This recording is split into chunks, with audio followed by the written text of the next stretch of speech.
but I do not assume that it will actually provide foodstuffs for the masses. It is part of the educational process. It is part of a family learning that they have crop failures. It is part of urbanites understanding that if they have a rooster in their backyard, their neighbors don't like it any more than on an urban fringe, a farmer who's legitimately spraying a field and has an urban neighbor and they don't like it. So I think it is an educational component. We're actually not going to grow enough in those kind of plots that are available. Community gardens, great stuff.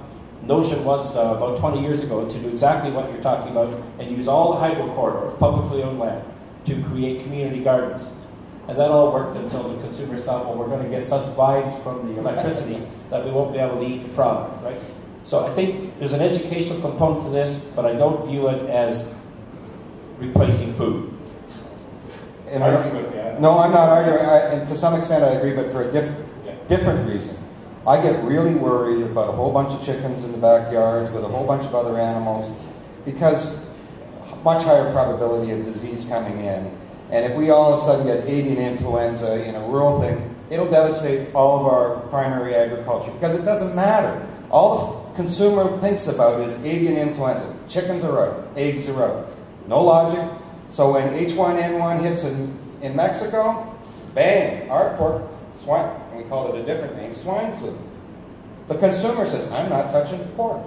When we have BSE in Alberta, which is like a whole 2 Europes away, but it's still Canada, we in Ontario are automatically impacted as an industry.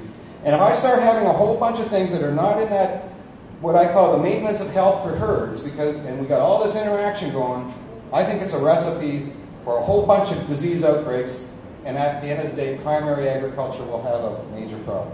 Just to make a correction, I mean more so vegetables. That's my opinion. I just need more so vegetables than actual animals in the backyard. Well, there is a chicken debate going on. Oh, absolutely. Yeah, but that was yours was more focused on vegetable production and so on. And not large scale either. I mean, so I'm no joke, but there was a cute little piece on one of the television, one of these do good things at the end of the news, right?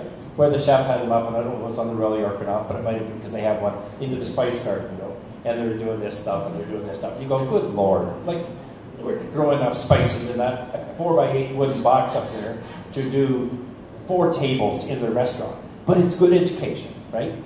And it's good for the soul. But it's not good to replace what farmers do. That's why I think farmers can actually support it. The bright spot I've been telling my farm organizations is when I see young people coming out of the city still doing their laptop work, but they buy a home out in the country, and I have a line there where there's 4 of them in the neighborhood, 4 separate farm couples. They're doing CSAs, they're doing this vegetable production. They're grossing $20,000 plus per acre. It's labor intensive, but they're selling these shares of vegetables and so on. If I could be so bold as to suggest that you have a want for local food in an urban setting, when we have a need, it will happen. When people start to get hungry, people will start tearing up that damn green grass that they cut every week. They will start growing vegetables on the rooftops.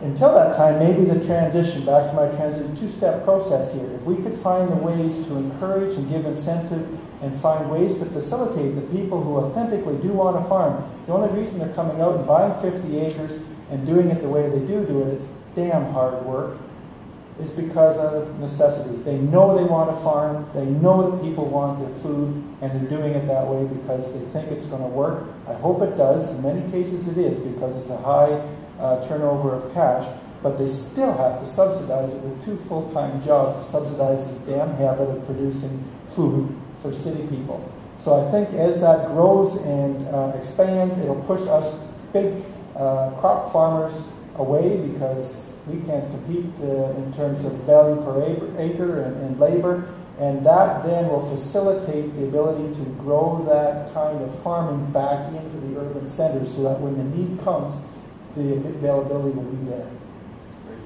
Question from the audience on the right. Merci, Madame Mayor. from Ottawa Valley. So yes, I live in a city, but I want to thank you for this presentation today. It was really, really informative for us. And but here is my concern and question, and I'm not alone with like this. I like to know where my food is coming from. I like to buy local, but it's very difficult for for us to know, because I'm told, you know, the chicken can come from Brazil, and then because it's transformed here, you know, you buy the stuff and it's written Canada or Ontario. So what can we do to make sure that we know exactly what we are buying and what we're putting into our land? Gord? Okay, first, Gord. well, yeah, I'm here first. The first thing I would emphasize is food labels are, you know, we have to understand jurisdictional issues across Canada. And we finally made a breakthrough, product of Canada versus made in Canada. You know, and that only took 30 years to get through the system. And do you know what the difference is between a product of Canada and made in Canada is? When you buy apple juice, and it says from concentrate, and it'll say Canada Choice #1. First of all, 68% of the consumers at the Royal Winter Fair would think that that means it came from Canada. It has nothing to do with Canada other than it's a grading standard that only certain, about 20 people in Ontario would understand what that grading standard meant. Now, I don't know what it means, and I ask half the Apple people, what's a Canada #1? And they don't know. Or when you go to buy a vegetable and it says Canada #1, you think that means Canada. That's a grading. So it's country of origin means product of Canada. So that apple juice says made in Canada, because all the apple juice came from concentrate from China, but they used to say made in product of Canada. Now at least we say made in Canada, but they still say Canada Choice #1 right across the label. And my first thing I would do as a cheap, no cost to government, provincially, is get rid of the grading standard in the retail shop, because that's only for the buyers of the produce, etc., and it actually is misconceiving to an Ontario consumer. Get rid of that Canada Choice #1. Don't allow that on the packaging, etc., because it has no meaning to the consumer, except it is misleading to the consumer, and a product should not be false or misleading.